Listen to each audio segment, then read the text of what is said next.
Good morning, everybody. Kurt Risch here, and thanks for joining me on One Shepherd. So today we are continuing with our Old Testament reading of the book of Numbers, chapter 30. Then Moses spoke to the heads of the tribes concerning the children of Israel, saying, "This is the thing which the Lord has commanded. If a man makes a vow to the Lord, or swears an oath to bind himself by some agreement, he shall not break his word. He shall do according to all that proceeds out of his mouth.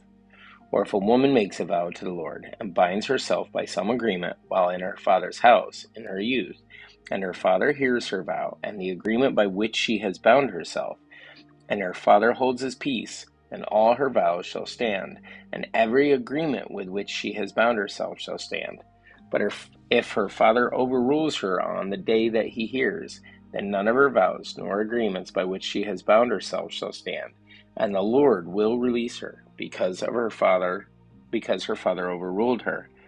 If indeed she takes a husband while bound by her vows, or by a rash utterance from her lips by which she bound herself, and her husband hears it, and makes no response to her on the day that he hears, then her vows shall stand, and her agreements by which she bound herself shall stand.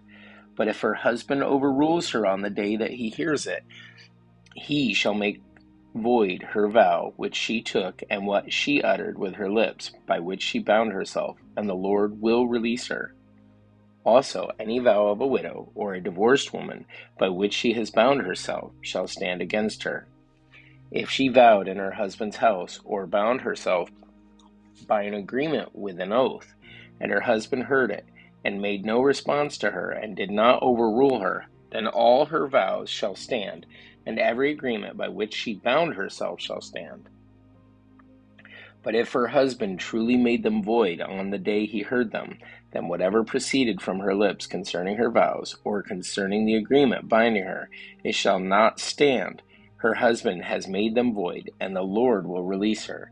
Every vow and every binding oath to afflict her soul, her husband may confirm it, or her husband may make it void.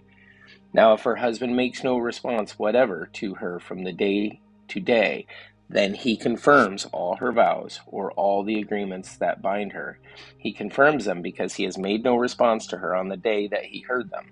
But if he does make them void after he has heard them, then he shall bear her guilt. These are the statutes which the Lord commanded Moses between a man and his wife, and between a father and his daughter in her youth in her father's house. Guys, that's it for our Old Testament reading of the book of Numbers, chapter 30. Thanks for joining us. Be sure to like and subscribe below if you've not already done so. If you have any comments or questions, put them below. I'd love to chat with you, and may you have a great day, and God bless.